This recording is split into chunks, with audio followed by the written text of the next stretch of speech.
Të gjitha meritat në thojza që zoti Rama mund të japi një ministri të jashtëm apo diplomacisë shqiptare e merr për vete. Pse? Sepse është shfaqja e tij e personalizuar në marrëdhënie ndërkombëtare, e cila prevalon mbi çështjet thelbësore të politikës jashtme të Shqipërisë.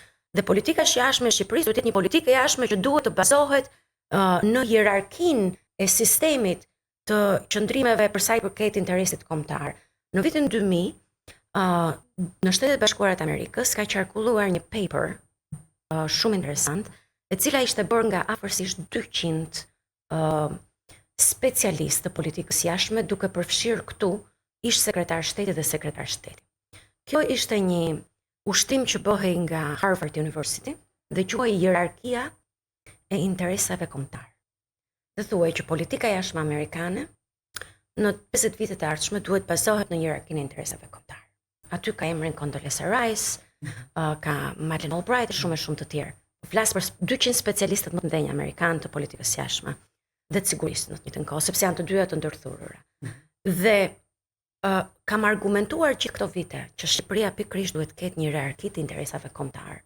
Pra, ne nuk mund të shkojmë, kryeministri i Shqipërisë nuk lejohet të shkojë të bëjë show politik, të marrë pikët e veta në Kosovë, në momentet kur Kosova është ka sfida të tilla përpara dhe kur Kosova ka një qeveri legjitime mjaft të fortë, kuptohet, apo nuk mund t'i lejohet kryeministrit të Shqipërisë që të shkojë dhe të bëjë një show diplomatik në Knesset, në parlamentin e Izraelit, ku t'japi merita vetes së tij për diçka që ai nuk ka pasur lidhje me të, përkundrazi, shpëtimi i hebrejve në Shqipëri dhe nga shqiptarët në përgjithësi ka ndodhur nga familjet shqiptare, madje shumica e tyre myslimane.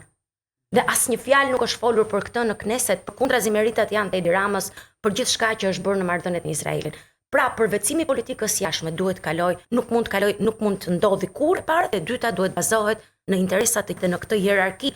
Kush është interesi vital i Shqipërisë? Se kështu fillon hierarkia, është si piramidë. Interesi vital i Shqipërisë faktikisht është çështja kombëtare shqiptare. Çështja kombëtare shqiptare është Kosova. Në të njëjtën kohë. Pra, ruajtje zonja, ju renditet disa me të drejtë, shumë drejtë, disa në arritjet e Ministrisë së Jashtme, kur ju keni qenë në bashkëdrejtimin e saj, siç ishin natyrisht antarësimin në NATO, liberalizimi i vizave, ishte vizite presidentit amerikan George W. Bush, natyrisht ishte edhe për mbyllje MSA-s, pra ishin me mjaft peshë, natyrisht i pranon besoj dhe bashkëdhënësa aktuale si arritje. Po nga ana tjetër, dhe zoti Rama rendit disa arritje të politikës së jashtme, të tilla si drejtimi i OSBE-s për një vit, pavarësisht faktit që ka një rotacion dhe kjo gjë mund të ishte parashikuar më parë. Njëjta gjë vlen për Këshillin e Sigurimit.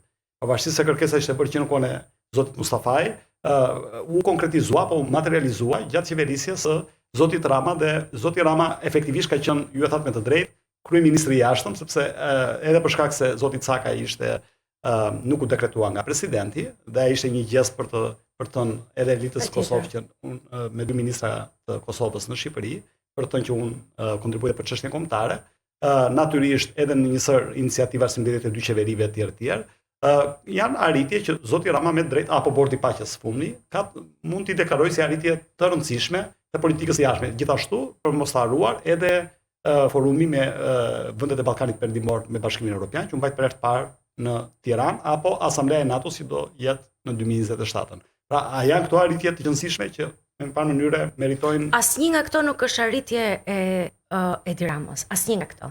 Ju e thatë vetë që drejtimi i OSBE-s dhe drejtimi i Këshillit të Sigurimit janë vendosur që në kohën që në 2007, 2008, 2006, 2007, 2008 dhe kanë qenë prioritete, por është të tillë që planifikimi për drejtimin e tyre bëhet 20 vjet përpara. Duhet ta kemi të qartë, 20 vjet përpara.